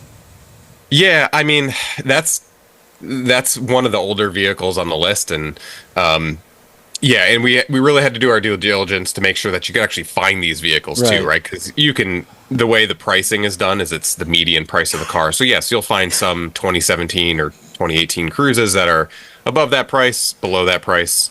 But we needed to make sure that there are actually some listings out there that you can go find and buy at this price. And so those folks that don't know, this is a mid or a small four-door sedan. Right. Correct. Yes. Yeah. Okay. Yes, it is. Yep. Yep. Go ahead. When you look at these things and you're considering the price, do you look at the mileage on them, or you just take these are the vehicles we're looking at and this is the mileage, just is what it is? Yeah, I mean, mileage is important. I mean, we don't necessarily have a threshold that you have to be able to find a car that's under 50,000 miles, for example, to make it on the list. Now, yes, this Cruze example, right, being under $10,000 and being a 2017 is probably going to have higher miles. I know when I did my own search in preparation for all this, I was finding some, 75,000 miles, some over 100 for sure. I think that really speaks to the fact that you really have to look at the ownership history of the car. You have to check that Carfax, make sure that see if it was a rental, see if it was maintained properly, all that type of stuff, right? Because buying a used car is just a different experience than buying a new car. If I'm looking at two new Camrys on the lot, I can be pretty confident that they're going to be similar. But if you're looking at used, you really have to take it a step further and test drive it, inspect it, that sort of thing. So what's the next money threshold here after $10,000? 20? Yeah, 20 is one. And I think, we do have a $15,000 category as well. So that's the Hyundai Elantra 2019. So getting a little bit newer. Again, a small four-door hatchback, or not hatchback, sedan, right? So very similar, just a little bit newer. And I think it's important to say we always recommend at CR to, buy the most safety that you can afford. And what that really means is buy the newest model year car that fits within your budget. So that's really what a lot of the cars on this list do, is they've depreciated more than their direct competitors while still having that reliability, right? So if you wanted to go buy, in this case, a 2019 Corolla, right, the direct competitor from Toyota, it's going to be more. Or if you wanted to stick to that $15,000 threshold, it's going to be an older car. So this list kind of helps you get the newest car that fits within these price brackets. Next up. Next up. Next up. Here, let's go to, I think this one's interesting. Hybrid, under $20,000. Really? Yeah, Toyota Corolla Hybrid, and it's 2021. So I think this is one of the cars that we end up recommending the most. I was just going to say, because that sounds really enticing, a car that's relatively new that you might even find, I'm just guessing here, you might even find on a dealer lot as a certified used. Yeah, exactly. And I do like this one too, because those other cars that I just mentioned, I mean, the Cruze is discontinued at this point, and the Elantra, that's a generation behind. Yep. This is the current generation Corolla, and exactly to your point, you could probably find one of these cars CPO, certified pre-owned, and that's, CPO in general is a pretty awesome option. If you'll pay a little bit more. We see about 2 to 3% more. That's all. See, I thought it would be more than that, but. Yeah, on average, right? Okay. Compared to that non-CPO version. But we see through our own, research and data from our members that they're more satisfied if they buy CPO and they have less problems. So you're kind of buying convenience, right, and peace of mind because that car's absolutely more peace of mind than anything. Yeah. So I know that there's a lot of misconception out there that CPO can be, a gimmick or whatever, but it, at least on average, tends to work out for people and they tend to be happy with it. Yes. So that's a great option. I think, the CX-9 is our 3-row SUV under $20,000 category. Is that the Mazda? Mazda, yeah. Kind of an under-the-radar choice, I think, because... I agree. Yeah, it is discontinued. It's been replaced by the CX-90 at this point. Right. But it's a good car, and, everybody's thinking about Toyota Highlanders and Honda Pilots and these other 3-row competitor SUVs, right? But this one, so the model year we have on this is 2020. So again, it's a pretty new car. Do recalls come into the play on those decisions? Like, let's take the Corolla, for example. There might be a theory, well, there's been 10 recalls on it. Are they all taken care of? What were they? Takata bags and things of that nature. Is all that considered in there? Or is that part of it? No, it's not, because, we try to separate recalls from reliability just because, a recall can be performed generally for free, right? That's how they work. You go and get them fixed for free. So it really, we just always advise to just make sure that the car if it has any open recalls, that they've been addressed. Yeah. That is important. But, if a well, car in that regard, too, if you're not talking about a transmission recall on a million vehicles. I did one the other day. It was a recall. It had a 50,000 vehicle recall on a sticker underneath the hood that was wrong. I mean, who cares? Safety or convenience, those are the two categories. Yeah, and typically a recall, it's kind of a one and done. Here, we got this one problem, you fix it. Doesn't really say that reliability is going to have continued problem after problem after problem. It's kind of a different category. So let's move on. Okay. Yeah. And to that point real quick, just if, we're not unaware of these recalls. So if there was some giant recall that we know was a huge problem that caused like a do not drive, we're not going to put the car on the list. Right. If it's a big enough thing like that. Sure. Luxury SUV under $20,000, Buick Envision 2020. I think in a similar under 20. Under 20. That's a nice car for under 20. A lot of car for That's under 20. the one I was thinking about when I. Yeah. So, again, it maybe not the best performing vehicle when it was new. It's not going to be, tearing up your local back roads or anything necessarily, but it's going to be comfortable and, it's got proven reliability. I totally agree. Yeah, that's a great pick. Yeah, we haven't seen Mike drive. And if you're interested, and if you want to stick to a domestic brand, that helps you do that. Yep. So, again, an under the radar choice that I think is a perfect nice one. I like it. This one, I personally like this one as our prior conversation. Pickup truck under $20,000, Toyota Tacoma 2015. Yeah. Are you serious? Yeah. Down here in Texas, I don't know if even if the Tacoma has got 4 million miles on it, I don't know as if you could get it for under 20. It's gonna maybe take you a little bit more work to find the under $20,000 version. Right. But they are out there. I did make sure. Gotcha. Okay. That's next.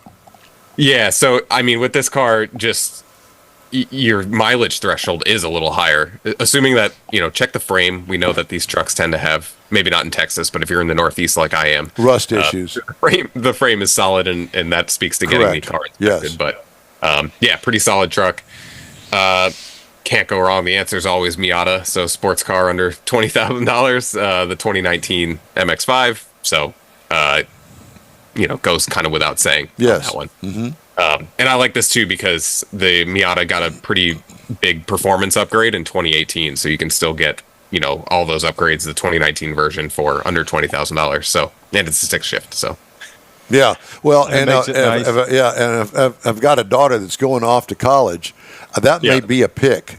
You know what I'm saying? Because, hey, it's dependable, it's reliable, it's a cute car for a girl especially. And you can't pile 20 kids in there to have a big party going down the road. There is that. Yeah, exactly. You can't fit too many people in it. Right. What I don't hear any Kias or any Hyundais in this. Do you have any of those? We did have the Hyundai Elantra under $15,000 category, that 2019 Elantra, and then our small SUV under 20,000, 2021 Kia Sportage is on there as well. So that's a compact SUV, the prior generation, pretty good car. Generation spans from 2017 to 2022. So again, you're kind of getting a car that's towards the end of that generation, so reliability is up there and. Yeah, pretty solid car. I think And that topic of generations, I think, is important too when you're shopping for a used car. So generations being, let's say a car gets redesigned in 2015, it's all new, and it lasts for, 6, 7, 8 years before it comes out. Because we're talking about individual model years here, right? 2021 Kia Sportage in this case. But maybe you go and you start looking and you find a better deal on a 2020 or a 2022, some adjacent model year. So it's important to just understand which generation of car you're shopping within. And then if you go to our site, CR.org, you'll be able to see all of the reliability information for all the model years. So you'll be able to, kind of be confident that, okay, I didn't find the exact model year you're talking about, but I can be confident this one's going to be good too. So what is the number one on your used car list, regardless of price? Oh gosh, we didn't necessarily rank them as far as sequentially in order. If I had to choose one, just like. Now, you've been married a while. Do you have children? I do not. No. You do not. Okay. So I guess it would depend on whether you have children or not. But I would say, okay, if you've a young family and you got a kid or two, you definitely want, I think, a two-row SUV that gets decent gas mileage and is reliable. Yeah, well, and that's exactly what I was just about to say, because the one I haven't mentioned yet is the Toyota RAV4 Hybrid, under $20,000. Totally agree. 2018. Yeah. Bread and butter Toyota hybrid system, super see a lot of them. Efficient, and it's going to be reliable. So it's 6 years old, and it was a 6-year-old vehicle. I would say you could probably find one, a good, decent one that's not been wrecked or mutilated, under 50,000 miles. Yes, I don't have the mileages right in front of me, but yeah, that seems reasonable. You're going to be able to, get a car, especially going with something like Toyota. That car's got a lot of life in front of it. So I wouldn't necessarily be scared of 50,000 miles the same way I would be with, something from another brand. I agree. Gotcha. I agree.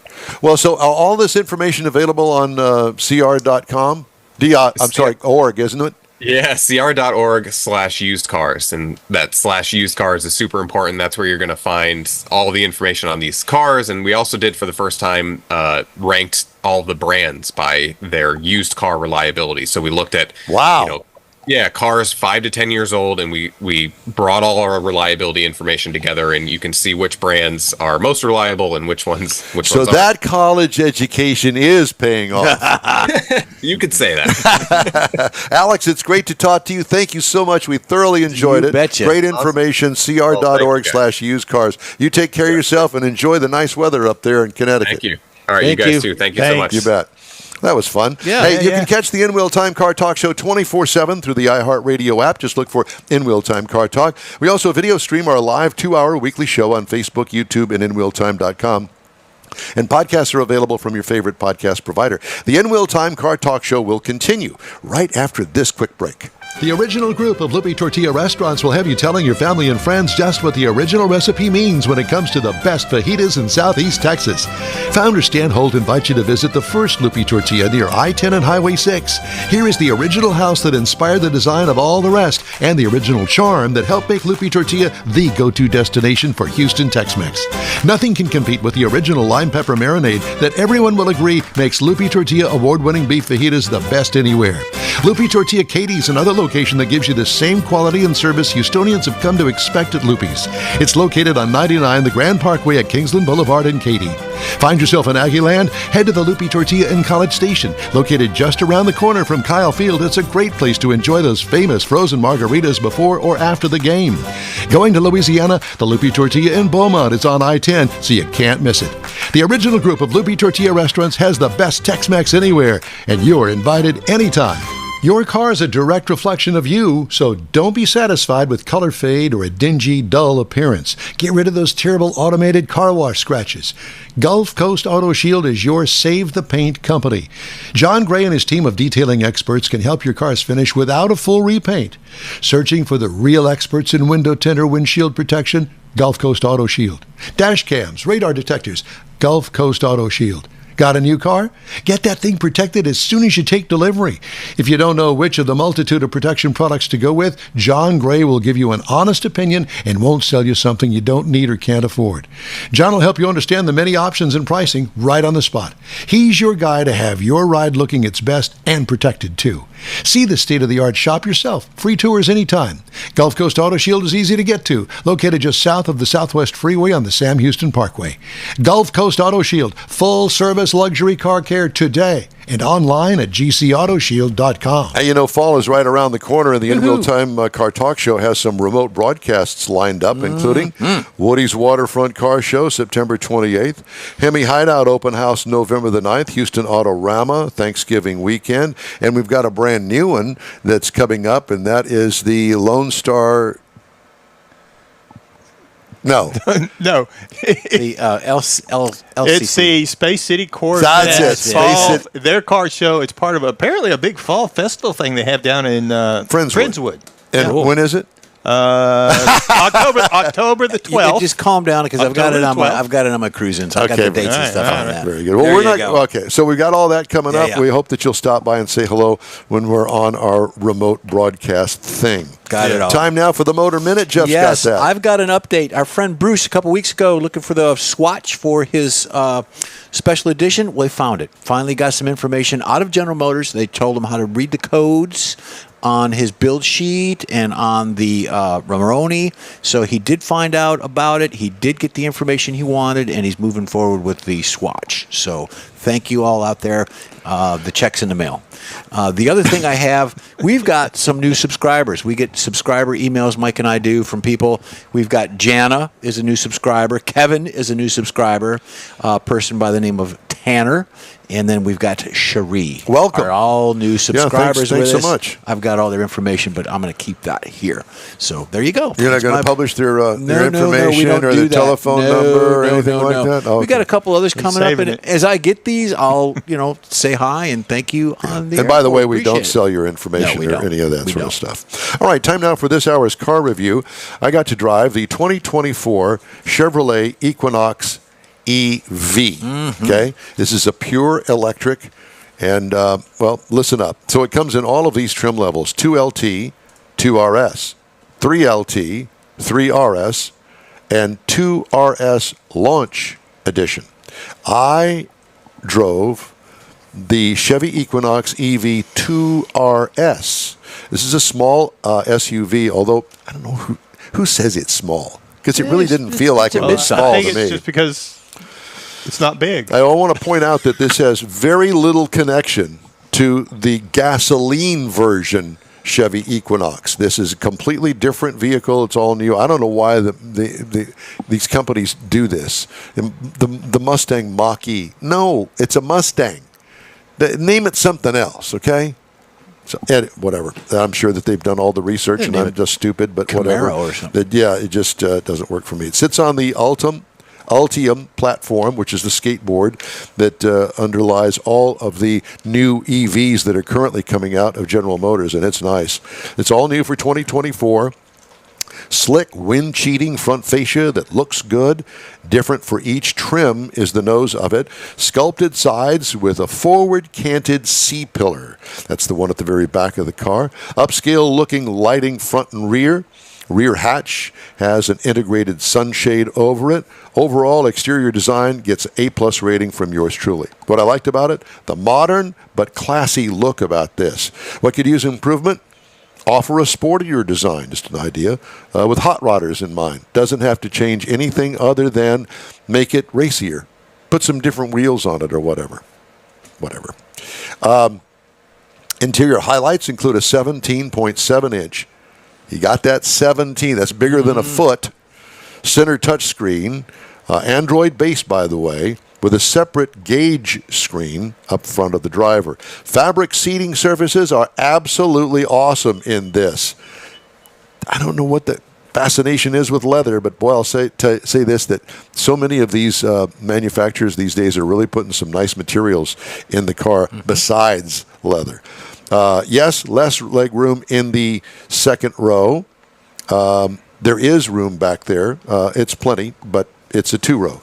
Easy to get in and out of. Plenty of Plenty of cargo and trunk room, especially with the second row down. What I liked about it, lots of standard features in this. What could use improvement? I just put a big question mark because I don't know. It's pretty good to me. Electric dual motor, 3,300 option. Horsepower, 213 with the single motor. Torque is 236 pound-feet. 1-speed automatic transmission. Doesn't have a transmission. It's direct drive. 1,500 pounds of towing capability, which isn't much. You don't want to tow with this. Miles per gallon, 101 in the city and 90 on the highway for a combined a 319-mile range. I traveled 278 miles. I plugged it into the 110 outlet here at the house overnight, and then I got to work, which was 30 miles away.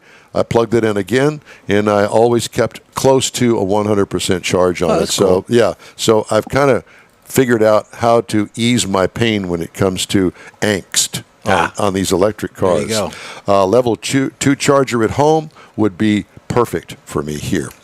Ride and handling. What I liked about it was absolutely everything. Smooth, comfortable ride, easily handled. What could use improvement? It still feels heavier than a gasoline-powered car. Now, it's only 500 pounds heavier than a gasoline version of this car, but still at 4,923 pounds, it's heavy, and it feels heavy. Well. But it's a battery car, so it's going to be heavy. But it's not sluggish. It's not. No, oh God, no, not at all. Absolutely not. Base trim price on this, $43,400. Price is tested $50,795. Comes with an 8-year, 100,000-mile warranty on the batteries. Wow. Base model price is $41,900. The Super Cruise option was on this particular car. That is a $2,700 option that I could do without. It's novel, but it doesn't apply around town at all. I don't know. I like to drive. I like to have my hands on the wheel, and I like to drive the car. So the Cruise option. If you're a salesman and you drive back and forth to Dallas all the time, more power to you. Get that, but it's even not in for that, me. if you're in traffic like we have, people cutting in and out. Well, I've driven with him, so it's good that he's got his hands on the wheel. Yeah, exactly. Competitors to the vehicle, the Hyundai Ioniq 5 for $41,800. Now remember, the base model price on this Equinox is $41,900 for the EV. The Hyundai Ioniq 5 is a direct competitor. It sells for $41,800 starting price. Mustang Mach-E starts at $39,995. The Kia EV6 is $42,600. So they're all right there within a $3,000 price range. Do your shopping. I think that you're really going to like this vehicle. Yeah. I did. And the interior is just beautiful. And then a step up from that would be the Lyriq. I didn't even think that it was a Chevrolet. No, it's a good-looking car. It really is. And the interior, really, they've stepped it up, buddy. I had several people comment on how it looked, and even the postman was walking by while I was out there taking a few pictures of it. Hey, what's that? That's what he said. He said, man, that's a nice-looking car. Yeah. And he said, what is it? I told him, it's Chevrolet. That's a Chevrolet. Yeah, exactly. Well, yours was an RS, wasn't it? Yeah, it was an RS. So it's sportier. Just a tag. Yeah, trim level options, basically. Yeah. Like I said, it did have other options, but it was a good-looking car. Yeah, I liked it. Okay. That's the review of the 2024 Chevy Equinox EV. Hey, if you'd like to get in touch with us, shoot us an email. Our address here is info@inwheeltime.com. We are back right after this quick break. Pro-Am Auto Accessories has been serving Houston's auto enthusiasts since 1984, providing world-class products for sports cars, European sedans, and American muscle. Pro-Am is known as the place to go to find exclusive and hard-to-find parts and accessories. Pro-Am is one of the very first distributors in the USA for brands such as Recaro, Redline, Momo, Corbo, and Simpson. Located in the heart of Houston's premier retail and service corridor, the Galleria area, Pro-Am's walk-in storefront includes an 8,000-square-foot warehouse, showroom, and installation bays. Pro-Am not only sells parts and accessories, but also offers installation and service. Pro-Am is now reaching a worldwide audience through Pro-Am.com, taking its local reputation to the rest of the world. At Pro-Am Auto, you'll be dealing with a small group of professionals who truly want to help you with your automotive needs. If you don't see what you're looking for on the website, call and Pro-Am will lend you a hand. Pro-Am Auto, 6125 Richmond at Green Ridge in Houston's Galleria area. Call them at 713-781-7755. The award-winning In Wheel Time Car Talk Show brings you great guest interviews each week from manufacturers and suppliers to the aftermarket, racers, enthusiasts, and other friends just like you and me who love to talk about all things automotive. The In Wheel Time Car Talk Show takes it to the road, too, with remotes at Tailpipes and Tacos, Woody's Waterfront Car Show, and the Hemi Hideout. In Wheel Time's live video and audio stream can be found on the iHeartRadio app, YouTube, Facebook, and InWheelTime.com every Saturday, 10 a.m. to noon Central Time, or grab a podcast anytime from your favorite podcast provider. That's it for this podcast episode of the In Wheel Time Car Show. I'm Don Armstrong, inviting you to join us for our live show every Saturday morning on Facebook, YouTube, Twitch, and our InWheelTime.com website. Podcasts are available on Apple Podcasts, Spotify, Stitcher, iHeart Podcast, Podcast Addict, TuneIn, Pandora, and Amazon Music. Keep listening, and we'll see you soon.